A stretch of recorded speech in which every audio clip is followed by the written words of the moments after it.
इस वीडियो में हम अपना हिस्ट्री ऑप्शनल की सीरीज़ को कंटिन्यू करेंगे। लास्ट वीडियो में हमने बात किया था कि स्ट्रैटेजी क्या होनी चाहिए, कैसे आपको प्रिपेयर करना चाहिए। आज हम देखेंगे कि वैकल्पिक विषय में इतिहास का पाठ्यक्रम क्या है और उसका विश्लेषण करेंगे कि क्या टॉपिक्स हैं, क्या अप्रोच होना चाहिए, हमको कैसे लेके इसको चलना है। ठीक है, तो जो सबसे पहला टॉपिक दिया गया है वो है स्रोतों के बारे में। इतिहास के अध्ययन के स्रोत क्या हैं प्राचीन इतिहास के। ठीक है, देखिए आप कोशिश कीजिएगा कि सिलेबस आपको पूरा याद हो, बट अभी फ़िलहाल के लिए अगर नहीं भी याद है तो चलेगा। जनरल स्टडीज़ का सिलेबस तो आप पक्का से याद कर लीजिए, अदरवाइज़ करंट अफेयर पढ़ेंगे आप तो आपको पता नहीं चलेगा कि न्यूज़पेपर से कौन से टॉपिक्स हमको इंपॉर्टेंट हैं, किसके मेंस के नोट्स बनाने ज़रूरी हैं, किसके नहीं ज़रूरी हैं। तो इसलिए सिलेबस आपका तैयार होना चाहिए। ठीक है, ओके। तो पुरातात्विक स्रोतों में सबसे पहले बात आती है अन्वेषण और उत्खनन की। ठीक है, दो वर्ड्स दिए गए हैं। देखिए आपका जो नोट्स बने ना प्रॉपरली इसमें उसका मतलब ज़रूर लिखें और डिटेल उसका बना लें, क्योंकि इस पे 20 क्वेश्चन कभी भी पूछे जा सकते हैं। अन्वेषण में आप क्या करेंगे? देखो अन्वेषण का मतलब खोजबीन होता है। अब इसका आप कई प्रकार से देखोगे कि कई तरीके से अन्वेषण किया जाता है। यादृच्छिक अन्वेषण हो सकता है, सैटेलाइट के द्वारा हो सकता है। ठीक है, तो इनके कई टॉपिक्स हैं। जब आप डिटेल में जाएंगे तो आपको पता चलेगा कि अन्वेषण में के विभिन्न तरीके हैं और इतिहासकार विभिन्न माध्यमों का उपयोग करते हैं। ठीक है, देन उत्खनन होता है। उत्खनन में दो तरीके होते हैं, क्षैतिज और लंबवत। दोनों की विशेषताएं होती हैं और कैसी जगह है, क्या खोजना है, इसके आधार पर हम इसका निर्धारण करते हैं कि क्षैतिज करेंगे या हम लंबवत करेंगे। ठीक है, पुरालेख विद्या का मतलब होता है एपिग्राफी। पुरानी जो स्क्रिप्ट्स होती हैं उनको पढ़ने की कला है ये, या विज्ञान है जो आप कहें। मुद्रा शास्त्र में आप मुद्राओं का अध्ययन करते हैं। ठीक है, अच्छा मुद्रा और ये पूरा लेख ये कैसे हमें प्राचीन इतिहास के बारे में बताते हैं, यही इस टॉपिक में हमको पढ़ना होता है। सिमिलरली स्मारक हैं और साहित्यिक स्रोत हैं।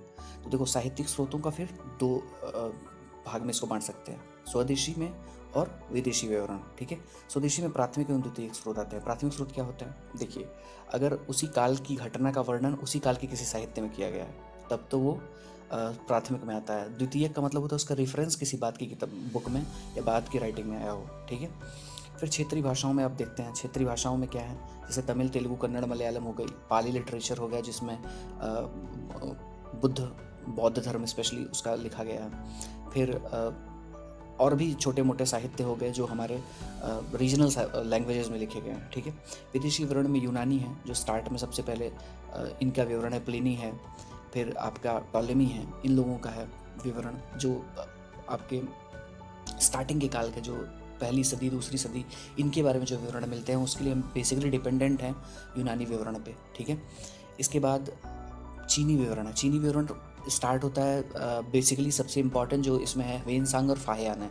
इसके अलावा एत्सिंग, इनके इनके जो लेखन में हैं इनसे हमें एंशियंट हिस्ट्री के बारे में तत्कालीन समय में प्रत्यक्ष विवरण मिलता है कि कोई बाहर का ट्रैवलर आया है और कुछ लिख के गया है, इसलिए ये बहुत इंपॉर्टेंट है। अरब लेखक जो हैं वो पूर्व मध्यकाल के बारे में बेसिकली हमें जानकारी उपलब्ध कराते हैं। दूसरा जो टॉपिक है यहाँ से हम कोर हिस्ट्री स्टार्ट करते हैं। सोर्सेज के बाद हम कोर हिस्ट्री स्टार्ट करते हैं। यहाँ पे हम स्टोन एज पढ़ते हैं। ठीक है, तो भौगोलिक कारक क्या थे, शिकार और खाद्य संग्रहण के हमारे पास पुरापाषाण, मध्य पाषाण, नवपाषाण काल और ताम्र पाषाण काल के क्या एविडेंसेस मिले हैं, साइट्स कौन सी हैं। ये इस पे बेस्ड डिस्क्रिप्टिव क्वेश्चन आने के चांसेस कम होते हैं, बट ये बहुत इंपॉर्टेंट है आपका जो पहला मैप बेस्ड क्वेश्चन होता है उसके लिए। ठीक है, तीसरा टॉपिक है सिंधु घाटी सभ्यता। सिंधु घाटी सभ्यता में आपको उद्गम, इसका काल, विस्तार, विशेषताएं, पतन, इसके अस्तित्व और महत्व तथा कला और स्थापत्य का हमको अध्ययन करना होता है। पतन के बारे में हमने और अस्तित्व के बारे में थोड़ा विवरण किया है एक वीडियो में, आप देख सकते हैं उसको। उद्गम, काल, विस्तार और विशेषताएं टॉपिक वाइज आप इसका नोट्स बनाए पढ़ के या वीडियो देख के, ये इस तरह आप इसको तैयार कर सकते हैं। जो अगला टॉपिक है वो महापाषाण युगीन संस्कृतियां हैं। सिंधु सभ्यता से बाहर देखिए जब सिंधु सभ्यता का पतन होता है उसके बाद का काल जो है वहाँ पे हमें एक तो महापाषाण दिखते हैं साउथ इंडिया में और जम्मू और कश्मीर के रीजन में, और बाकी क्षेत्रों में हमें ग्रामीण बस्तियाँ जिसको पोस्ट हड़प्पन सिविलाइजेशन या पोस्ट हड़प्पन जो बस्तियाँ हैं उनके रूप में हम देखते हैं। तो उनका अध्ययन इस टॉपिक में हमको करना है कि क्या एविडेंसेस मिले हैं, कहाँ कौन सी बस्तियाँ थी।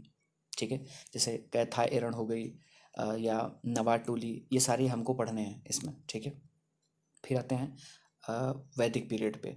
वैदिक पीरियड स्टार्ट होता है लगभग 1500 BC के अनवर्ड्स, और हमें ऋग वैदिक एवं उत्तर वैदिक में डिवाइड करके समाज, वहाँ का धर्म, राजनीतिक और जो भी उनके पूरे उनके काल का अध्ययन करना है हमें 1500 से लेके लगभग 600 BC तक का। ठीक है, अध्ययन इसके अंदर हम करेंगे।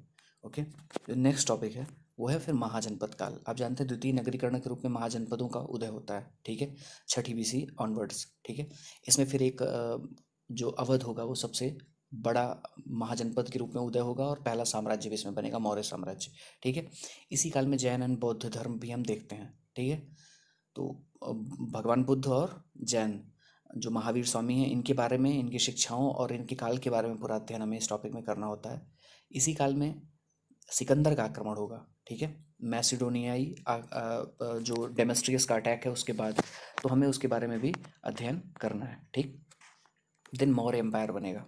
मौर्य एम्पायर के बारे में हमें पूरा अध्ययन इस डिटेल में 8वें टॉपिक में करना है। अशोक सबसे इंपॉर्टेंट है, इस पर डिस्क्रिप्टिव आंसर जरूर आता है, जनरली 1 या 2 क्वेश्चन जरूर होते हैं जो इस टॉपिक से आते हैं। तो मौर्य पीरियड जो है हमारे लिए सबसे इम्पॉर्टेंट है।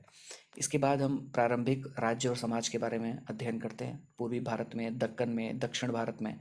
इसमें खारवेल है जिसका हाथी गुम्फा अभिलेख बहुत प्रसिद्ध है, सातवाहन है, और संगमकालीन तमिल राज्य हैं, यानी हम साउथ इंडिया का भी अध्ययन इसमें करेंगे, बौद्ध केंद्रों को देखेंगे। तो ये जो नवा टॉपिक है ये काफ़ी डाइवर्सिफाइड है।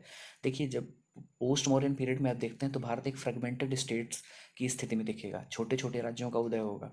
साउथ इंडिया में आपको सातवाहन दिखेंगे जो मध्य प्रदेश महाराष्ट्र का रीजन है बेसिकली, और खारवेल मिलेगा आपको उड़ीसा के क्षेत्र में, ठीक है, जहाँ कलिंग युद्ध होता है। तो ये हम फ्रेगमेंटेड स्टेट, और साउथ इंडिया में आपको चोल चेर और पांड्यों का उदय दिखेगा। तो एक छोटे छोटे राज्यों का हमें इसमें अध्ययन करना है। फिर एक महान राज्य फिर से स्थापित होगा उत्तर भारत में, जिसे गुप्त वंश के नाम से जानते हैं, गुप्त साम्राज्य, ठीक है। बट यहाँ पे ध्यान रखना होगा ये मौर्य साम्राज्य इतना बड़ा नहीं है। गुप्तों का अध्ययन बेसिकली गुप्त उत्तर भारत तक ही है, केवल समुद्रगुप्त साउथ इंडिया अटैक करता है, बट स्टिल वहाँ पे प्रत्यक्ष नियंत्रण ये लोग करते नहीं हैं। और फ्रेगमेंटेड स्टेट की तो हमें दिखता भी है, लेकिन बड़े बड़े राज्यों का उदय भी यहाँ पे इस काल में हो जाता है, ठीक है। इसके अलावा हम कुछ शिक्षा के संस्थाएं देखेंगे, जैसे नालंदा, विक्रमशिला, वल्लभी। इनके रिलेवेंस पे अक्सर क्वेश्चन पूछे जाते हैं कि तत्कालीन समय में हम क्या लेके आते हैं, इनसे कौन सी शिक्षाएं हैं, कौन सी बातें हैं जिसको हम कंटिन्यू रख पाते हैं, तत्कालीन समाज में इनका क्या योगदान रहा है, ठीक है। फिर साहित्य, विज्ञान और कला, कालिदास आपको गुप्त पीरियड में मिलेंगे। तो ऐसे लेखकों की रचनाओं के बारे में भी प्रश्न पूछे जाते हैं। अब पोस्ट गुप्ता पीरियड में अगेन फिर वही आप देखेंगे कि भारत छोटे छोटे राज्यों में विभाजित हो जाएगा और बहुत से राज्य इसमें उदित होंगे, जैसे कदम्ब है, पल्लव है, बादामी का चालुक्य है, ठीक है। फिर इनका हम एडमिनिस्ट्रेशन वगैरह पढ़ेंगे। सबसे जो इम्पोर्टेंट चेंज आता है इस समय वो होता है धर्म के क्षेत्र में, ठीक है। तो एक शंकराचार्य क्या उदय हम इसमें देखेंगे, शंकराचार्य होंगे और उनका एक दर्शन होगा जिसको अद्वैत बोलते हैं, ठीक। तो ब्राह्मणिज्म का उत्थान यहाँ से देखेंगे और यहाँ से हम भक्ति मूवमेंट का स्टार्ट देखेंगे। तो भक्ति मूवमेंट पहले हम देखेंगे साउथ इंडिया से स्टार्ट होगा और फिर नॉर्थ इंडिया तक आएगा। जब हम मेडिवल हिस्ट्री पढ़ेंगे तो हम देखेंगे कबीर, तुलसी, रहीम, ये सारे लोग भक्ति मूवमेंट के उत्तर भारत के पार्ट होंगे, और साउथ इंडिया में हम नयनार और अलवारों को इसी काल में पढ़ रहे होंगे, ठीक है। उसके बाद हम देखेंगे कि इसमें राष्ट्रकूट वंश, परमार वंश, ये देखो ये राजपूत काल फिर स्टार्ट हो जाता है। पोस्ट गुप्ता पीरियड में राजपूत काल स्टार्ट होगा और इनके बारे में हमें पूरा डिटेल अध्ययन करना होगा, ठीक है। इसमें बहुत सारे छोटे छोटे राज्यों के बारे में हमें पढ़ना होगा और इन्हीं के काल में हम सिंध पर अरबों का पहला अटैक देखेंगे। अलबरूनी का काल देखेंगे कि अलबरूनी आता है और किताबुल हिंद की रचना करता है, और उसके बाद फिर आप देखेंगे कि मुस्लिम आक्रमणकारी धीरे धीरे आना शुरू हो जाते हैं, जो कि मिडिवल पीरियड में आप आएंगे। 13वां जो टॉपिक है फर्स्ट पेपर का, वहाँ से आप सल्तनत पीरियड स्टार्ट करेंगे पढ़ना, ठीक है। तो ये पूर्व मध्यकाल है। अब देखिए ये 12वें टॉपिक में पूरे एंशियंट हिस्ट्री को समराइज किया गया है, ठीक है, एस्पेक्ट्स के रूप में। ये कौन कौन से प्रतिपाद्य हैं जो हमने सांस्कृतिक इतिहास में देखे हैं पूरे एंशियंट हिस्ट्री में। तो कौन कौन सी भाषाएं थी, कौन से मूल ग्रंथ लिखे गए, कला एवं स्थापत्य के क्रम का विकास इसमें देखेंगे, यानी आर्ट एंड कल्चर पूरा। दार्शनिक चिंतन क्या थे, कौन सी शाखाएं थी। फिर विज्ञान एवं गणित के क्षेत्र में कौन से विचार है, आर्यभट्ट वगैरह का, आर्यभट्ट, वाराहमिहिर, इन लोगों का अध्ययन इसमें करना होता है।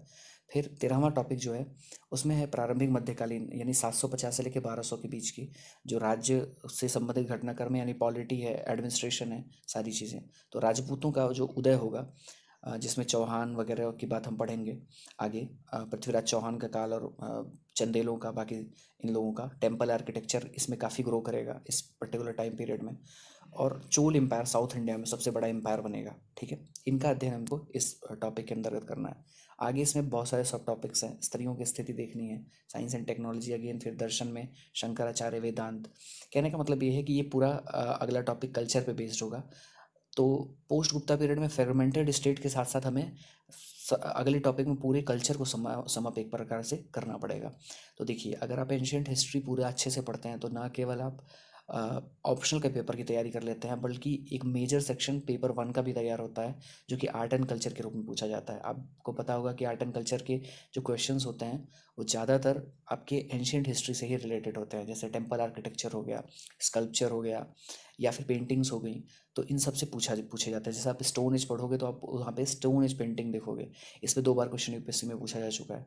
तो ये काफ़ी इंपॉर्टेंट सेक्शन होता है एंशियंट हिस्ट्री। ये फाउंडेशन भी है हमारी प्रिपरेशन का। तो सबसे पहले तो आपको सिलेबस तैयार होना चाहिए कि हमको सिलेबस में क्या क्या पढ़ना है, और फिर एक अप्रोच के साथ आपको स्टार्ट करना है। तो ये एक इंट्रोडक्शन है हमारे सिलेबस का। आगे हम इसको कंटिन्यू करेंगे। ठीक है।